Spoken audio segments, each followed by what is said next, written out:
Welcome to this installment of Above the Clouds. Today we will read a text which is often quoted. It comes in the 5th canto, chapter 18, text 12, but I will read the translation Prabhupada gives in Chaitanya Charitamrita. Yasyāsti bhaktir bhagavaty akiñcanā, etc. in one who has unflinching devotional faith in Krishna. Bhakti. All the good qualities of Krishna and the demigods are consistently manifested. However, one who has no devotion to the Supreme Personality of Godhead has no good qualifications because he is engaged by mental concoction in material existence, which is the external feature of the Lord. How is it that someone who performs bhakti is immediately elevated, that he changes? The example is given that bhakti transforms our mind and intelligence almost like a certain alchemical process can make ordinary metal into gold. In this regard, I would like to read to you something which Srila Prabhupada wrote on the point of change. The body is a symbolic representation of material bondage, according to one's karma. Although sometimes we cannot see the gross body changing, chanting the holy name of the Supreme Lord immediately changes the subtle body. And because the subtle body changes, the living entity is immediately freed from material bondage. This year I'm celebrating my 50th year of taking to spiritual life and being engaged in Srila Prabhupada's service. The devotees had prepared a photo gallery for me as a surprise. And the first photo showed a Sankirtan party chanting the holy name on the streets of Hamburg. There was a long-haired boy there, dressed all in black. He only had white shoes. I couldn't look in his face because the hair was covering his face, and I asked the devotees, "Who's that?" And they said, "That's you 50 years ago." I was moved, but I was more moved when I saw the last image. There I saw a person sitting in Vrindavan under a banyan tree, chanting with full absorption the holy name. When I saw that photo, I was really moved to tears. Yes, the principle of bhakti had worked even on me. Good qualities had come into the heart, where previously there was only anger, frustration, and protest against the society who was not running according to his own plans. So the processes of bhakti have powerful shakti or strength to transform a person.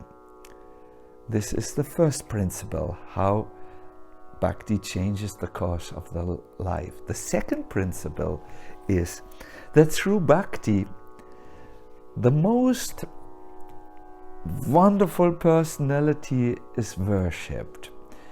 One of the names of Krishna is Urukrama, he who performs wonderful activities by covering with his steps the entire universe. Srila Prabhupada writes, "The Supreme Lord is all-powerful. He can do things that seem wonderful for a common man. Similarly, a devotee who has taken shelter at the lotus feet of the Lord can also do wonderful things unimaginable to a common man by the grace of the dust of those lotus feet." So the second principle is empowerment by the dust of the personality who is most extraordinary in his thoughts, in his speech, and in his activities. Another example, a much prominent example of changing the course of life, is Krishnadas Kaviraj Goswami. He came in his old age to Vrindavan, and there he was asked by the Vaishnavas to write a book on Sri Chaitanya Mahaprabhu that detailed his later pastimes which were not so much known in the devotional community. Krishnadas Kaviraj felt totally unable to do so. But he went to the temple and there prayed in deep bhakti to the Lord Madan Mohan.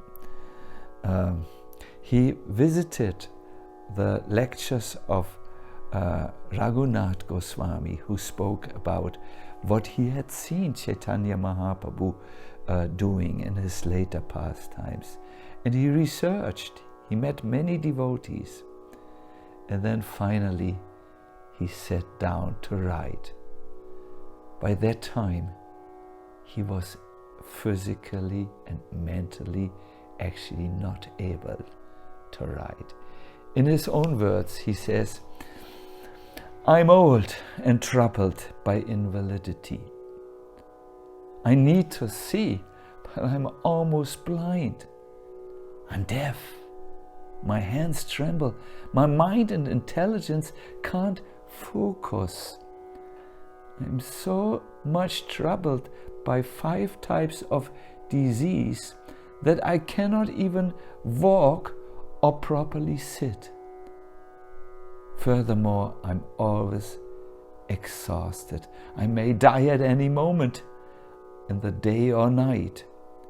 Still, I'm writing." But then he stops and corrects his earlier statement. He says, "I say I am writing, but no, this is a false understanding.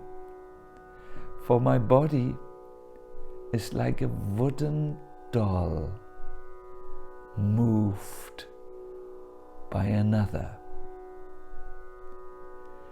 Yes, this is the happening in bhakti.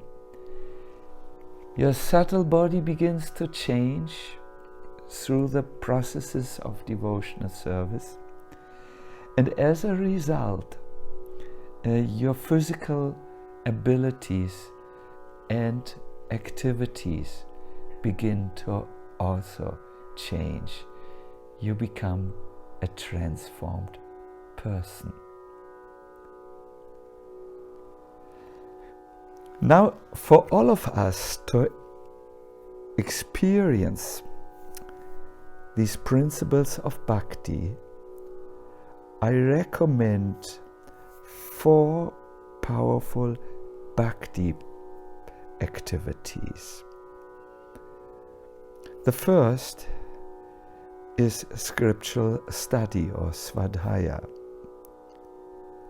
If you very often study the scriptures, you will see how your understanding and perspective of the world changes.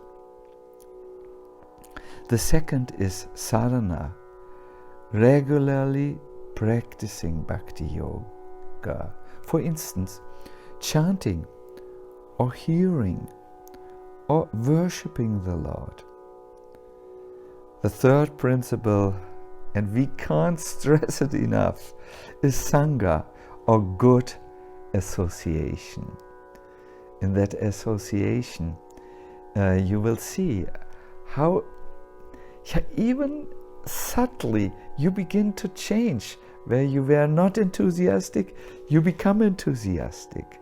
Where you were not hopeful, you see only hope surrounding you. Good association is really like a subtle workout that strengthens you like anything. These were 3 powerful practices.